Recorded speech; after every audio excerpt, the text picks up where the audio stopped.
Ito ang GMA Regional TV News.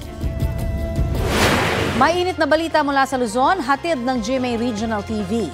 Nawawala ang isang bagong silang na sanggol dyan sa Lingayen, Pangasinan.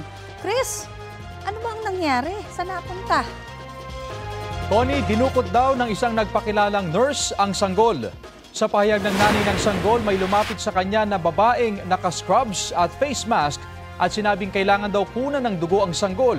Kinuha ang kanyang anak pero makalipas ang isang oras, hindi na raw ibinalik. Wala pang pahayag ang ospital. Ayon sa pulisya, walang CCTV sa lugar at wala ring nakabantay na gwardya noon.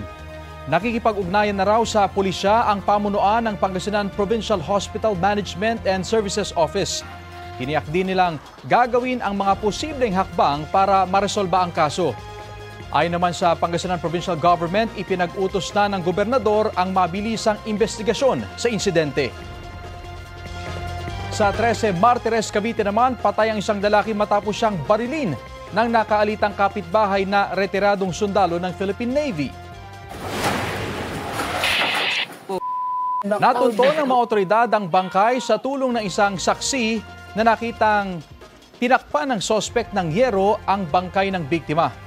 Ayon sa pulisya, ikinamatay niya ang 3 tama ng bala ng baril sa ulo at katawan. Batay sa investigasyon, kinompronta ng sospek ang biktima dahil umano sa nakawalang alagang baboy. Nagkainita ng 2 hanggang sa mauwi ito sa pamamaril. Matapos makita ang bangkay, pinuntahan ng pulisya ang bahay ng sospek para siya arestuhin. Nakuha rin mula sa sospek ang isang baril, magazine at mga bala. Positibo rin siya sa paraffin test.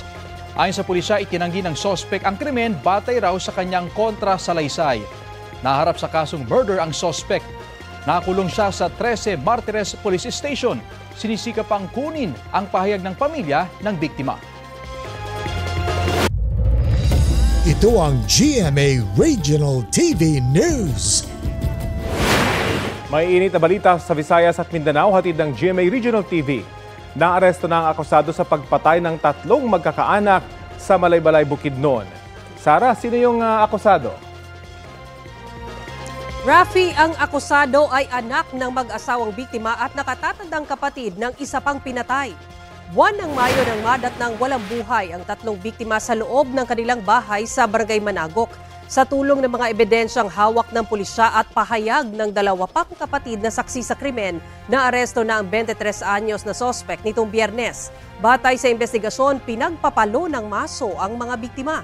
Posibleng nagawa raw ng akusado ang krimen dahil sa pagtatalo nila ng mga magulang nang malamang hindi makakagraduate ang sospek. Ipapa-drug test ang sospek na naharap sa kasong murder at 2 counts ng parricide. Nang makausap ng mga otoridad ang sospek, itinanggi niya ang krimen. Wala siyang pahayag sa media.